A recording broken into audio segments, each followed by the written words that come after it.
In 2004, Rupert Isaacson, 2-year-old son Rowan, was diagnosed with autism. For Rupert, a journalist, a human rights worker and former horse trainer, the diagnosis hit him like a baseball bat in the face. He watched horrified as his son began drifting off to another place, becoming increasingly withdrawn and inconsolable. So frustrated was he with the slow progress of his son that he took to extreme measures, and he's written about his quest to heal his son in a book called The Horse Boy, The True Story of a Father's Miraculous Journey to Heal His Son, published by Penguin Books. The price is €11.50. Now, Rupert will be taking part in the Kinsale Arts Week in Cork, which runs from July the 9th to the 17th. But as a sneak preview, Rupert Isaacson joins me now from London. Rupert, good morning. Good morning. Now, your son Rowan was only 2 when he was diagnosed with autism. How did yourself and your wife Kristen react? You know, it is complete despair because it's unlike the kind of protocols that you'd get with, say, a cancer or a medical condition like that, where the doctor can say, okay, we're going to do this, this, and this, and this, you know. They don't understand it. People don't really know how to treat autism. They don't really even know what it is or why it occurs. So you're very much on your own. It's you and the internet, and it's a big, scary universe.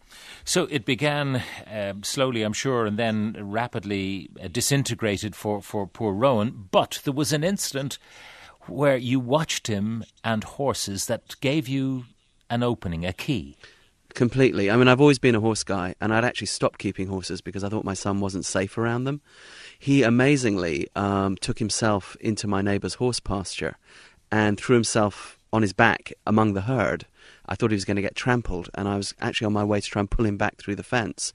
But the old boss mare of that herd pushed the other horses off very gently with her nose and bent her head to him and began to lick and chew with her lips like this and half closed the eye. And in horse training, you recognise that behaviour. It's like a dog showing its belly. It's a submissive gesture.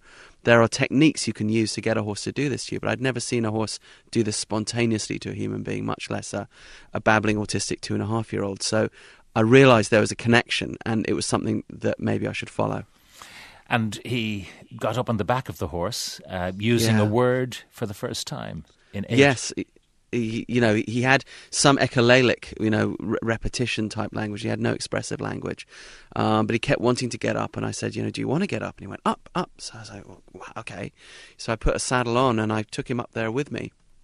And I was just speaking rhetorically, really. I was like, well, do you want to go to the woods or the pond? And because he had echolalia, he's like, to the pond. But that's very... To repeat the last 3 things you say is very typical of autism. It doesn't mean they're understanding. So we rode down towards the pond, and this big blue heron, got up and flapped away. And he said, heron. And I didn't know he knew that word. And I realised the door had opened a crack. Wow. Now, it's one thing to be trotting around your neighbour's field. It's another thing to find yourself in Mongolia. Now, what was the logical leap that moved from one to the other? Well, apart from, I fess up, I am a bit mad. But here's what it is. My family's actually South African, and I'm a journalist, and I work in human rights in Southern Africa. And I work mostly with Bushmen in the Kalahari Desert on their land rights. People, they get kicked off their land. Organisations like mine help them get back on. All those people have a very strong tradition of what you call shamanism, or traditional medicines using an altered state of consciousness or a trance. Whether you believe it or not, if you spend time among these people, you see them routinely get sick and get better using this. Mm-hmm. They'll also use Western medicine if they can. I had to bring a delegation of these guys to the United Nations and the US State Department that same year Rowan was diagnosed. They offered to do some work on him. I was like, sure, have at it. It can't hurt. Worst thing that can happen is nothing. And to my surprise, he started losing some of his more obsessive symptoms. So I thought, well, okay, look, he's had this radical and positive reaction to the horse, this radical and positive reaction to these shamans. I'm trying all sorts of other therapies, and I could bore you for 3 hours about every other therapy we did. Where can I take him to a place that combines these 2 things? I could go to Africa tomorrow, but that's not a horse culture. It's Mongolia. That's where you get this kind of traditional healing and horses. Okay, we need to go there. And it was a gut feeling. Now, the other aspect of Mongolia, as even the name suggests, that it's a place where you'll find areas that are completely free of the kind of industrial environmental stimuli that we're all used to. True. The noises of machines and those kind of disturbances. Is that what you found? Yeah, I mean, not in the city. The city Ulaanbaatar is, an extended Soviet slum, basically, post-Soviet slum. Amazing people, horrible city. But once there's no suburb and there's no farmland, so once you end that sort of, there's a line you cross and you're suddenly on the steppe. And once you're on the steppe, it's people living in gers, around what we call yurts, with their livestock in a kind of intact ecosystem. It's kind of probably like going to Montana or Wyoming in the USA before the white people showed up. It's a very similar type of landscape, and you are going into a way of life that is, eons and eons old and very functional. Now, because of your profession, you decided you'd also film this. Initially, you wanted just a couple of amateur handheld cameras, but you decided to do it properly. And so there is a cinematic record of what you did. There is. I mean, initially we did think, we'll go down to Target and buy, 2 handheld cameras and, just keep them on him. But then a filmmaker friend actually said, hey, no, I want to come and film it properly. So I was like, all right, if you want to do it. And I thought maybe that's a good thing, because if there is change, we have it documented. And if there's no change, we have that documented, so we can't make it up, And in a way, I thought, well, what if there's no change? I thought, well, if there's no change, then at least the diagnosis didn't stop us from having an amazing adventure as a family together like this. Now, talk to me about the change that you witnessed. Like I said, I had a gut feeling, and I thought there'd be some change. I wasn't prepared for the sweeping nature of the changes. Let me just say from the outset, Rowan did not get cured of his autism. He went out autistic and he came back autistic. But in the course of the first ceremony, he turned round to a little Mongolian boy that was there and opened his arms and hugged him and said, "Mongolian brother." And Rowan had never reached out to another kid before. The most he'd ever done was what you call parallel play, where they play next to each other. So I was like, okay, something's changing. He was almost 6 years old, but he was incontinent, like badly incontinent. And he tantrumed all the time due to neurological issues. We ended up in the far north of the country where the reindeer people live, in Siberia, in fact, part of Siberia that comes down into Mongolia.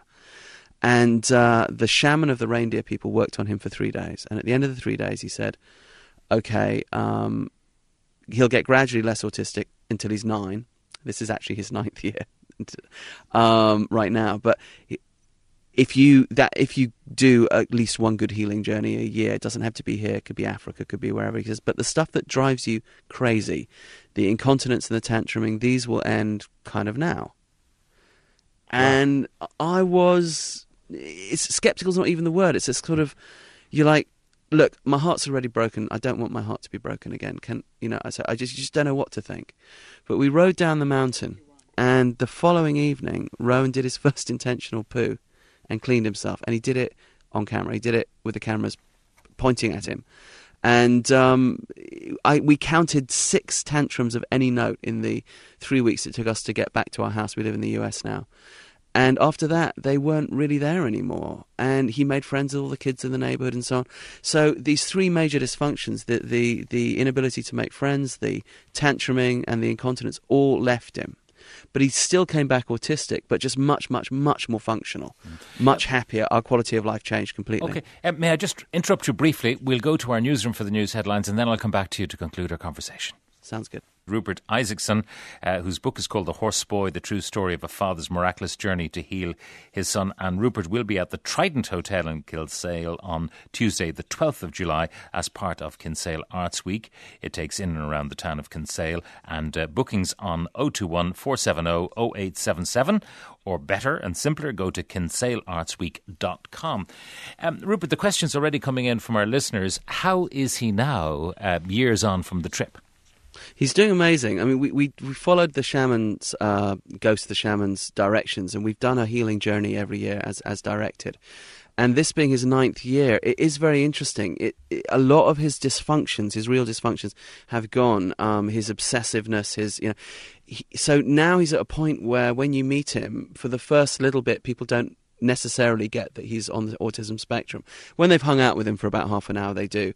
And he's very conversational now, but it's kind of very much on his terms. But at the same time, for example, he's starting his medieval history program, and he just drove me in a golf cart the other day, and stuff I could never have imagined happening. He's starting to film. He's starting to do a bit of filmmaking himself. He's starting to write a little bit. And the next film project is actually a collaboration between him and me. It's called Endangerous, which is a word he came up with to mean an animal that is both endangered and dangerous. And he wants to go around the world looking at these animals and sort of connecting with them and the kids that deal with them and so on. But it's very interesting. He sort of remains autistic, but within that autism, he's so functional, it's extraordinary.